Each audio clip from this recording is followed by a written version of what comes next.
Welcome to VTV prime.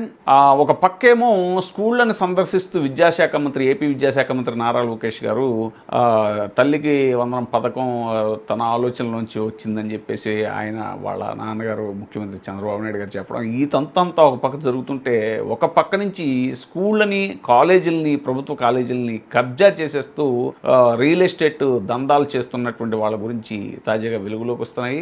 Palnadu జిల్లాలో కాసు మహేష్ రెడ్డి ఈ విషయాన్ని వెలుగులోకి తీసుకొచ్చారు. 1981-82లో 44 సంవత్సరాల క్రితం కాసు బ్రహ్మానంద రెడ్డి గారు ఎంపీగా ఉన్నప్పుడు పిడుగురాళ్లకు తెచ్చినటువంటి ప్రభుత్వ కాలేజీ 1981-82లో సుమారు 44 సంవత్సరాల క్రితం 1981-82 కాసు బ్రహ్మానంద రెడ్డి గారు పార్లమెంట్ సభ్యుడిగా ఉన్నప్పుడు ప్రభుత్వ జూనియర్ కాలేజ్ పిడుగురాళ్లో ఏర్పాటు చేశారు. బహుశా అదే కాలంలో దాచేపల్లిలో, అంతకుముందు గురజాలలో, లేదు డిగ్రీ కాలేజ్ మాచర్లలో, పల్నాడు ప్రాంతంలో విద్య అందుబాటులో తేవాలని ఇలా అనేక కాలేజెస్, లేదు నర్సరావుపేటలో మీరు చూస్తే 1950 శతకంలోనే ఎస్ఎఫ్ఎన్ కాలేజ్, ఆ తర్వాత కాసు రాఘవమ్మ బ్రహ్మానంద రెడ్డి కాలేజ్ ఆక్రమించుకొని ఈ రోడ్ వేసి వెనకాల రియల్ ఎస్టేట్ ప్లాట్లు చేసుకోవడానికి కాలేజీనే ఆక్రమిస్తున్నారు. జూనియర్ కాలేజ్ ని, ప్రభుత్వ స్థలాన్ని.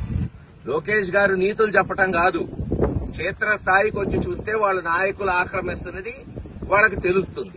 దీనికి కారణం ఎమ్మెల్యే ఎరపతినేని శ్రీనివాసరావు కనుసన్నల్లోనే ఇదంతా జరుగుతోంది. మరి విద్యాశాఖ మంత్రి లోకేష్ గారి దృష్టికి ఇది వెళ్లలేదా అంటూ కాసు మహేష్ రెడ్డి ధ్వజమెత్తారు.